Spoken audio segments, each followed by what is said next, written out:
നമസ്കാരം. ഏതൊരു മനുഷ്യനും ഒരു തെറ്റു ചെയ്താൽ ആ തെറ്റ് താൻ ചെയ്തു എന്ന് ബോധ്യമുണ്ടാകുന്ന നിമിഷം അവനൊരു പശ്ചാത്താപമുണ്ടാകും. അത് പ്രായശ്ചിത്തം ചെയ്യാൻ ശ്രമിക്കും, അല്ലെങ്കിൽ ആ തെറ്റ് ആവർത്തിക്കാതിരിക്കാൻ ശ്രമിക്കും. പക്ഷെ CPM-കാർ അങ്ങനെയല്ല. പലപ്പോഴും ഈ CPM-കാരെക്കുറിച്ച്, കമ്മ്യൂണിസ്റ്റുകാരെക്കുറിച്ച് അത്ഭുതം തോന്നിയിട്ടുള്ള കാര്യം അതാണ്. ഞാനും നിങ്ങളും ഉൾപ്പെടെയുള്ള സാധാരണക്കാർ ചിന്തിക്കുന്നത് പോലെയല്ല ഈ കമ്മ്യൂണിസ്റ്റുകാർ, പ്രത്യേകിച്ച് CPM-കാർ ചിന്തിക്കുന്നത്. നമ്മളെല്ലാവരും കഴിക്കുന്നത് ഒരേ തരം ആഹാരമാണ്. പക്ഷേ CPM-കാരുടെ ചിന്താശേഷി മറ്റൊന്നാണ്. CPM-ൽ നിന്ന് പിന്നീട് പുറത്തു വന്ന പലരും ഇതേക്കുറിച്ച് പറഞ്ഞിട്ടുണ്ട്. തങ്ങൾക്ക് എന്താണ് സംഭവിച്ചതെന്നറിയില്ല, തെറ്റുകളെ ന്യായീകരിക്കേണ്ടി വന്നിട്ടുണ്ട്, തങ്ങളുടെ നിസ്സഹായാവസ്ഥ കൊണ്ട് ന്യായീകരിച്ചിട്ടുണ്ട് എന്നൊക്കെ പലരും തുറന്ന് സമ്മതിച്ചിട്ടുണ്ട്. പക്ഷേ ഈ കുറ്റബോധമൊക്കെ താങ്ങാൻ കഴിയാതെ പാർട്ടിയിൽ നിന്ന് പുറത്തു വന്ന ചിലരുമുണ്ട്. അങ്ങനെ പാർട്ടിയുമായി ഒത്തുപോകാൻ കഴിയാതെ പാർട്ടിയിൽ നിന്ന് പുറത്തു വന്ന ചിലരാണ് Ayisha പോറ്റിയും TK ഗോവിന്ദനും B കുഞ്ഞികൃഷ്ണനും PK ശശിയും S രാജേന്ദ്രനും G സുധാകരനുമൊക്കെ. മുമ്പൊരിക്കലും CPM-ൽ കണ്ടിട്ടില്ലാത്ത ഒരു പ്രവണതയാണ്. അണികൾക്ക് പോലും പാർട്ടി വിട്ടുപോകാൻ ഭയമാണ്. കാരണം ഏത് സമയവും കൊല്ലപ്പെടാം. അപവാദങ്ങൾ പ്രചരിപ്പിക്കും, കയ്യേറ്റം ചെയ്യും, ഭീഷണിപ്പെടുത്തും, വെല്ലുവിളിക്കും. അവർക്ക് പിന്നീട് ഒരിക്കലും സമാധാനമുണ്ടാകില്ല. അതുകൊണ്ടാണ് പലപ്പോഴും മുമ്പ് അണികൾ പോലും ഈ പാർട്ടി വിട്ട് പുറത്തു പോകാൻ തയ്യാറാകാതിരുന്നത്. എന്നാൽ ഇപ്പോൾ സ്ഥിതി മാറി. കാരണം സഹിക്കാവുന്നതിൻ്റെ അങ്ങേ അറ്റം അണികളും നേതാക്കളും വരെ സഹിച്ചു. അതുകൊണ്ടാണ് കൊട്ടാരക്കരയിൽ ആയിഷ പോറ്റിയും അമ്പലപ്പുഴയിൽ G സുധാകരനും തളിപ്പറമ്പിൽ TK ഗോവിന്ദനും PK ശശിയും ഒക്കെ V കുഞ്ഞികൃഷ്ണനും ഒക്കെ പാർട്ടിയിൽ നിന്ന് പുറത്തു വന്ന് വിമതരായി മത്സരിച്ചത്. അതിൽ പ്രധാനമായും 3 പേർ വിജയിച്ചു: B കുഞ്ഞികൃഷ്ണനും TK ഗോവിന്ദനും G സുധാകരനും. പക്ഷേ ഈ തോൽവി അംഗീകരിക്കാൻ ഇപ്പോഴും ഈ CPM ഗുണ്ടകൾ തയ്യാറായിട്ടില്ല. പയ്യന്നൂർ നമുക്കറിയാം, കണ്ണൂർ പാർട്ടി ജില്ലയാണ്. പാർട്ടിയുടെ അടിത്തറ തന്നെ കണ്ണൂർ ജില്ലയാണ്. അവിടെ പ്രത്യേകിച്ച് പയ്യന്നൂരിൽ, തളിപ്പറമ്പിൽ അവിടെയൊക്കെ B കുഞ്ഞികൃഷ്ണനും TK ഗോവിന്ദനും ജയിക്കണമെങ്കിൽ അത് മറ്റുള്ള രാഷ്ട്രീയ പാർട്ടിക്കാരുടെ വോട്ട് കൊണ്ടല്ല, അത് കൂടുതലും CPM-കാരുടെ വോട്ടുകൾ തന്നെയാണ്. അവിടങ്ങളിൽ PK ശ്യാമളയും TI മധുസൂദനും ജനങ്ങൾക്ക് എത്രമാത്രം വെറുക്കപ്പെട്ടവരാണ് എന്ന് തെളിയിക്കുന്ന ഒരു തെരഞ്ഞെടുപ്പ് കൂടിയായിരുന്നു ഈ കഴിഞ്ഞു പോയത്. എന്നാൽ ഇവരിൽ നിന്നൊക്കെ വ്യത്യസ്തമായി അമ്പലപ്പുഴയിൽ G സുധാകരൻ നേരിടുന്നത് ചെറിയ വെല്ലുവിളിയൊന്നുമല്ല.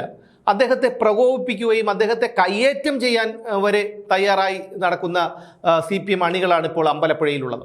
കഴിഞ്ഞ 2-3 ദിവസങ്ങൾക്ക് മുൻപ് സുധാകരനെ ഒരു സാധാരണ അന്തം കമ്മി ചോദ്യം ചെയ്യുകയാണ്. ഒരു സ്കൂളിൽ ആ സ്കൂളിൽ നിന്ന് മണൽ കടത്തുന്നതുമായി ബന്ധപ്പെട്ട് ഉള്ള വിവരമറിഞ്ഞ് അവിടെ എത്തിയ G സുധാകരനെ അവിടെ എത്തിയ ഒരു ലോക്കൽ അന്തം കമ്മി ചോദ്യം ചെയ്യുകയാണ്. പാർട്ടി വിട്ട് പുറത്തു പോയത് എന്തിനാണ്, വർഗവഞ്ചകൻ എന്ന് പറഞ്ഞ് അദ്ദേഹത്തിൻ്റെ മുഖത്ത് നോക്കി ആക്ഷേപിക്കുകയാണ് ഈ CPM ഗുണ്ട.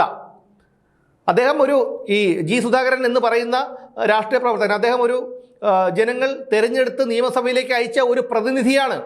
അപ്പോഴാണ് ഇവരെ പോലെയുള്ള ഗുണ്ടകൾ ചെയ്യുന്ന എന്ത് തെമ്മാടിത്തരവും, അത് മോഷണമാകട്ടെ, പീഡനമാകട്ടെ, പെണ്ണുപിടുത്തമാകട്ടെ, എന്തുമാകട്ടെ, അതിനെയൊക്കെ ന്യായീകരിക്കുന്ന ഒരു ഗുണ്ടാ സംഘം തൻ്റെ പിന്നിലുണ്ട്. താൻ വലിയ സ്റ്റാർ ആകും, താൻ എന്തോ വലിയ മഹാനാണ്, താൻ കമ്മ്യൂണിസം കണ്ടുപിടിച്ചവനാണ് എന്നൊക്കെയുള്ള ഒരു ധാരണയിലാണ് ഇവൻ G സുധാകരനെ അന്ന് ചോദ്യം ചെയ്തത്. ഇതിനെയൊക്കെ ഇടതുപക്ഷ സൈബർ ഇടങ്ങളിലൊക്കെ വലിയ വീരപരിവേഷം നൽകി ആദരിക്കുകയും ഒക്കെ ചെയ്തു ഈ ഗുണ്ടയെ. യഥാർത്ഥത്തിൽ അവിടെ നിന്ന് ആരെങ്കിലും അവൻ്റെ ചെവിക്കല്ല് പിളർക്കെ ഒരെണ്ണം കൊടുത്തിരുന്നെങ്കിൽ അതോടെ തീരുമായിരുന്നു അവൻ്റെ അസുഖം. കാരണം ഈ നാടിനെ ഇത്രയധികം പിന്നോട്ടടിച്ചത്, ഈ നാട്ടിൽ ഇപ്പോഴും അശാന്തി ഉണ്ടാക്കിക്കൊണ്ടിരിക്കുന്നത്, ഈ നാടിൽ വികസന പ്രവർത്തനങ്ങളെ മുന്നോട്ട് പോകാൻ അനുവദിക്കാതിരിക്കുന്നത് ഈ നാശം പിടിച്ച വർഗമാണ്. മറ്റൊരു രാഷ്ട്രീയ പാർട്ടികളും കേരളത്തിൽ ഈ തൊഴിലിടങ്ങൾ കൊടികുത്തിപ്പൂട്ടിച്ചിട്ടില്ല. വായ്പ എടുത്തും കിടപ്പാടം പണയം വെച്ചുമൊക്കെ ഓരോരുത്തർ ഒരു തൊഴിൽ സംരംഭം ഉയർത്തിക്കൊണ്ടു വരുമ്പോൾ അതിനെ ഇവർക്ക് തകർക്കണമെങ്കിൽ ഒരു 2 മുഴം തുണിയുടെ കാര്യം മാത്രം മതി. ഒരു ചെങ്കോണകം, ഒരു കൊന്നക്കമ്പിൽ ഒരു ചെങ്കോണകത്തിൻ്റെ തുണ്ട് കുത്തിവെച്ചിട്ട് അവിടെ ചെന്ന് 10 അന്തം കമ്പികൾ കുത്തിയിരുന്നാൽ അതോടുകൂടി തീർന്നു ആ ഒരു സംരംഭം. അങ്ങനെ എത്രയോ സംരംഭങ്ങൾ ഈ കാട്ടാളന്മാർ കൊടികുത്തിപ്പൂട്ടിച്ചിട്ടുണ്ട്. G സുധാകരനെ തടഞ്ഞു വെച്ച് ആക്രമിക്കാൻ ശ്രമിച്ച CPM ഗുണ്ടകൾക്കെതിരെ പോലീസ് കേസെടുത്തു. ഇതിൽ പ്രതിഷേധിച്ച് കുറേ CPM ഗുണ്ടകൾ ആലപ്പുഴയിൽ, അമ്പലപ്പുഴയിൽ പ്രകടനം നടത്തി. നമുക്ക് കേരളത്തിലെ ജനങ്ങൾ ഇതെല്ലാം കണ്ടുകൊണ്ടിരിക്കുകയാണ്. അവിടെയാണ് R നാസർ എന്ന് പറയുന്ന CPM-ൻ്റെ ജില്ലാ സെക്രട്ടറിയുടെ ഇന്നലത്തെ പ്രസംഗം.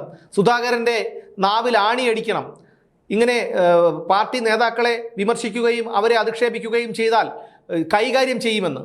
നോക്കൂ, ഇത്രയൊക്കെ അനുഭവിച്ചിട്ടും ഇവന്മാർ പഠിച്ചിട്ടില്ല എന്നുള്ളതാണ്. തോറ്റ് തുന്നമ്പാടി ശരീരത്തിൽ ഒരു തുണ്ട് നൂൽബന്ധം പോലും ഇല്ലാതെ നഗ്നരായി ജനങ്ങളുടെ മുന്നിൽ നിൽക്കുന്നതിനേക്കാൾ ഗതികേടിൽ തോറ്റു തുന്നമ്പാടി നിൽക്കുമ്പോഴും ഇവൻ്റെയൊക്കെ അഹങ്കാരത്തിനും വെല്ലുവിളിക്കും ഭീഷണിക്കും യാതൊരു കുറവുമില്ല എന്നുള്ളതാണ്. അതായത് ജി സുധാകരനെ പോലെയുള്ള ഒരു മുതിർന്ന നേതാവിനെ കൈകാര്യം ചെയ്യുമെന്ന് പരസ്യമായി പറയുകയാണ് ഈ ആർ നാസർ എന്ന് പറയുന്ന ജില്ലാ സെക്രട്ടറി, ആലപ്പുഴ ജില്ലാ സെക്രട്ടറി. ജി സുധാകരൻ മുമ്പ് തന്നെ പറഞ്ഞിട്ടുണ്ട്, അദ്ദേഹം പാർട്ടിയിൽ നിന്ന് പുറത്തു വന്നതിൻ്റെ പ്രധാന കാരണം സജി ചെറിയാന്റെ നേതൃത്വത്തിലുള്ള ചില ഗുണ്ടാ സംഘങ്ങൾ, ഒരു ക്രിമിനൽ കൂട്ടമാണ് ആലപ്പുഴയിലെ പാർട്ടി എന്ന് ആരോപിച്ചുകൊണ്ടായിരുന്നു. അവിടെ ആർ നാസറും എച്ച് സലാമും ഒക്കെയുണ്ട്. അപ്പോൾ അദ്ദേഹത്തിനെ കൈകാര്യം ചെയ്യുമെന്ന് പരസ്യമായി പറയുമ്പോൾ ഇവനെയൊക്കെ പിടിച്ചകത്തിടുകയാണ് ചെയ്യേണ്ടത്. അതിനിവിടെയുള്ള ആഭ്യന്തര വകുപ്പ് തയ്യാറാകണം.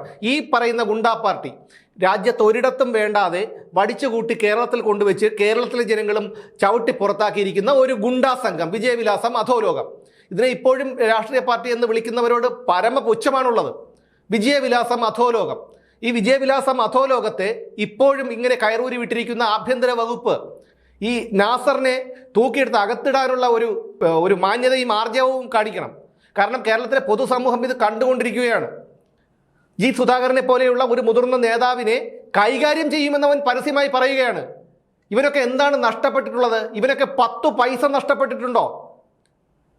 ഇതുവരെ ഒരു അടി കൊണ്ടിട്ടുണ്ടോ? ഏതെങ്കിലും പ്രകടനത്തിൽ പങ്കെടുത്ത് ഒരു സമരം നയിച്ചിട്ടുണ്ടോ? ഇവിടെ ജി സുധാകരൻ എന്ന് പറയുന്ന മനുഷ്യൻ്റെ അനുജൻ ഒരു രക്തസാക്ഷിയാണ് പാർട്ടിക്ക്, ഭുവനേന്ദ്രൻ. ആ രക്തസാക്ഷി, ഇതുപോലെയുള്ള നിരവധി രക്തസാക്ഷികളുടെ രക്തത്തിൽ നിന്ന് ഉയർന്നു വന്നതാണ് ഈ പ്രസ്ഥാനം. അവിടെയാണ് അന്ന് പഴയ നേതാക്കളൊക്കെ മൺമറഞ്ഞു പോയ സമയത്ത് ഈ വിജയനെ പോലെയുള്ള ചീഞ്ഞളിഞ്ഞ കുറേ എണ്ണം വന്ന് ഈ പാർട്ടി കൈയടക്കി വെച്ചിരിക്കുന്നത്. എന്തായാലും ഇക്കണക്കിന് പോയാൽ കൈകാര്യം ചെയ്യപ്പെടുന്നത് നാസർ ഉൾപ്പെടെയുള്ളവരാണെന്ന് പറയാതിരിക്കാൻ കഴിയില്ല. കാരണം ജനങ്ങൾ അത്രയധികം സഹികെട്ടിരിക്കുകയാണ്. ഇനി സഹിക്കാൻ കഴിയില്ല. അളമുട്ടിയാൽ ചേരയും കടിക്കും. ക്ഷമയുടെ നെല്ലിപ്പലക കണ്ടു ജനങ്ങൾ. ഇനി കൈകാര്യം ചെയ്യും ജനങ്ങൾ. ഇങ്ങനെ ചോദ്യം ചെയ്യുകയും സമൂഹ മാധ്യമങ്ങളിൽ അഭിപ്രായം പറയുന്നവനെയും വിമർശിക്കുന്നവനെയും ഒക്കെ തന്തയ്ക്കും തള്ളയ്ക്കും വിളിച്ചുകൊണ്ടിരുന്നാൽ ഇനി ആരും കേൾക്കില്ല, ഒരാളും കേൾക്കില്ല. പുഴുത്ത പട്ടിയെ അടിക്കുന്നത് പോലെ പേപ്പട്ടിയെ അടിക്കുന്നതിനേക്കാൾ ദയനീയമായി നിങ്ങളെയൊക്കെ ജനങ്ങൾ കൈകാര്യം ചെയ്യും. അത് ഇനിയെങ്കിലും ഒന്ന് മനസ്സിലാക്കണം. മര്യാദയുടെ ഭാഷ നിങ്ങൾക്ക് എന്തായാലും വശമില്ല.